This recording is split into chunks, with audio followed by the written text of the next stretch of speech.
Bonjour et bienvenue dans ce nouvel épisode 3 minutes pour entreprendre. Je m'appelle Émilie Attard, je suis formatrice consultante en création d'entreprise et j'ai fondé la communauté des entrepreneurs.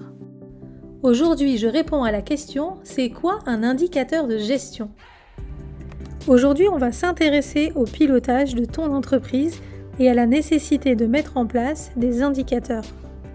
Commençons par comprendre ce qu'est un indicateur. Eh bien, un indicateur, c'est un outil qui te permet de mesurer certains éléments de ton activité et qui t'aide ainsi à prendre des décisions pour modifier ton business model ou certains fonctionnements de ton activité. En effet, être agile, adapter son activité à son environnement est indispensable. Mais pour s'adapter, pour mettre en place des changements, il faut pouvoir mesurer certains aspects et donc s'appuyer sur des indicateurs fiables et non sur une impression ou sur un ressenti. Un indicateur est exprimé sous forme de chiffres pour que le dirigeant ait une idée précise et quantifiée de ce qui fonctionne bien ou moins bien. Je vais t'expliquer quels sont les indicateurs clés à mettre en place et tu vas vite réaliser que ces informations font déjà partie de la gestion ou de la mise en place de ton activité.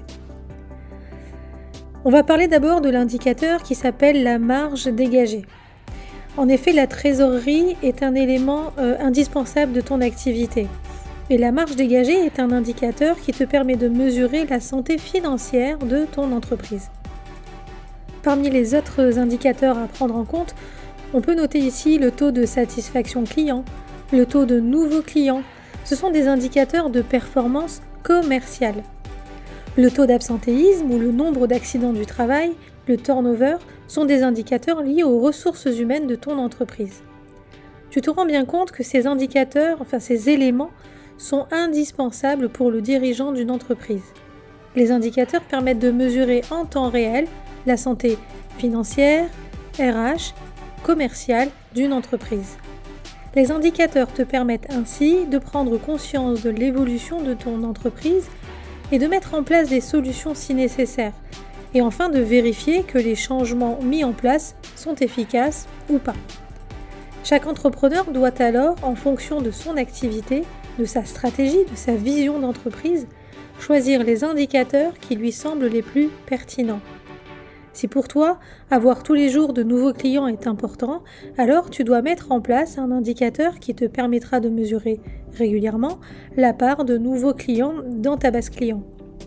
Si au contraire ton objectif est de fidéliser ta clientèle, alors tu dois mettre en place un indicateur t'informant sur le nombre de commandes passées en moyenne par client et ainsi mesurer leur fidélité. Alors concrètement, comment présenter ces indicateurs ? Eh bien tout simplement sous la forme d'un tableau de bord, sur Excel par exemple. Ce tableau te permettra d'avoir en un coup d'œil une vision globale de la santé de ton entreprise. Tu peux par exemple afficher ton chiffre d'affaires réalisé en temps réel et le comparer à ton objectif. Tu peux décider de visualiser le nombre d'avis positifs reçus dans la semaine en cours et ainsi t'assurer que l'image de ton entreprise est toujours bonne. Enfin, tu peux, sur un tableau de bord, décider d'afficher le nombre de demandes de devis réalisées dans la semaine par exemple. Bref, tu l'as compris, l'indicateur te permet d'avoir une vision claire de la santé de ton entreprise, d'anticiper certaines situations qui pourraient être préjudiciables et d'adapter ton entreprise à son environnement en temps réel. C'est à toi de jouer.